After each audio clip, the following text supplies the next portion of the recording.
Hi, and welcome to Mother Clucker Farm's introductory series on how to raise baby chicks.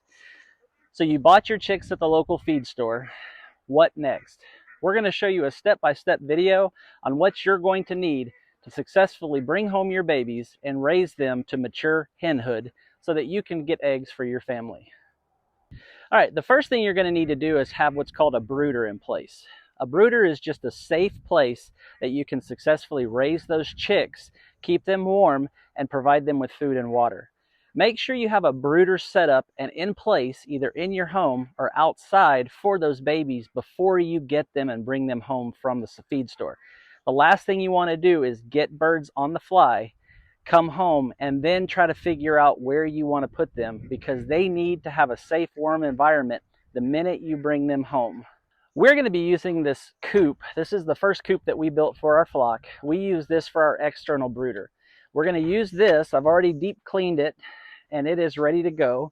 This is a 4x8 coop with nesting boxes built into it. This is what we use now for all of our baby chicks and baby ducks. You're first going to need pine shavings. For baby chicks, I would recommend getting coarse to a medium coarse texture. You don't want to get a super fine textured shaving because those shavings can then be breathed in very easily by those babies. All right, so what you're going to do is you're going to put shavings inside of your brooder. I recommend doing a couple, 2 to 3 inches worth of shavings on the ground for those babies to be able to have some cushion and padding along with warmth, because these shavings will absorb some of the heat that is going to be generated inside of this brooder. All right, so this should be what you look like once you have all of your shavings down inside of your brooder.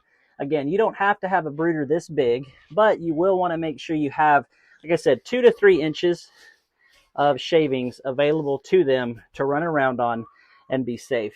You do not want to use things like newspaper or butcher paper during infancy, because they can actually slip on that and end up hurting their legs and their hips. All right, once your shavings are in place, you're going to need to get your heat source put in. We use a heat lamp like this. You can get these at any hardware store or any feed store. Make sure if you use these, you have these secured very, very well in your brooder. A lot of people will be very careless. These things can fall and they can actually create a fire with all the shavings underneath. All right, if you don't want to use a heat lamp, you can use one of these. This is called a brooder plate. This has radiant heat underneath it, no bulbs required, and this simulates the heat that a chick would get naturally from a mother hen.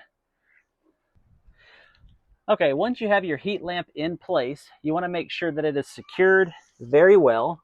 We run a zip tie underneath and back around, so that way the clamps can't come undone. No matter how hard they get hit, that lamp cannot come undone. Okay, once you have your heat in place, go ahead and make sure you have food and water in your brooder. It's important to make sure that you have water that's room temperature. You do not want to give them cold water. You don't want to give them hot water. Room temperature water is the safest for their little systems. All right, as far as food goes, you want to make sure that you get a feed that is specifically designed for chicks. The reason for that is this feed is extremely high in protein, which is what they need at this early stage in their life. You want to make sure that you get a grower or chick starter feed, not a layer feed. The layer feed is going to be when they get older and they start laying eggs. You'll need to transition that feed in. It's also very important that when you get this feed, you get what's called a crumble. Okay, these little guys and girls, they can't digest a full pellet yet, so they do need to have what's called a crumble. Okay, so we have our food and water in place. Let's go ahead and get our heat turned on. It's really important that you get this heat set hours before the birds actually go in, so that way they can have a nice warm place to go. For the first week to a week and a half of their life, they're going to need a temperature that they can go in and out of that's around 95 to 98 degrees. For every 10 days after that, you can start to either raise the heat up or decrease that heat by about 5 degrees per week. All right, so this is a brooder tub that we were using inside. So this is really a great makeshift brooder that you can do for your own home. It's easy to port around. It holds a fair number of birds, and it also keeps them safe inside. All right, so at this point, you can go ahead and get your chicks and carefully place them in your brooder. Now at this stage, we've had these birds for a few days now. There's not anything that we need to do other than make sure that they have good, clean water several times a day, because they will make a mess. If you have birds brought to you from a hatchery, you're going to want to make sure you dip those birds' beaks in the water before you let them run around. They have to be able to know where to get that water. But if you get them from a feed store, they're going to have already done that, so you're good to go. You might just need to show one of them where to put their water, and then the rest are going to follow after that.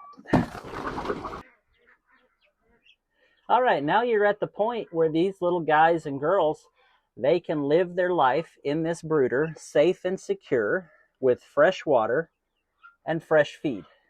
They will stay in here for about 6 weeks before we ever allow them to come out of this brooder and integrate with our other birds. Another important thing to note when dealing with your heat element inside of your brooder, you want to make sure that they have a part of the coop that they can go to the left or to the right, where the heat is not on them. This allows them to get under the heat if they get cold, and they can get away from the heat if they get too hot. If you keep the bird in there the entire time where they can't escape that heat, it can actually be very detrimental to them. Hopefully you found this video helpful so that you can successfully set up a brooder for the new chicks that you're getting or have already purchased. If you have any questions, please feel free to ask the knowledgeable associates at the feed store that you purchased your birds from. They'll be more than happy to help you.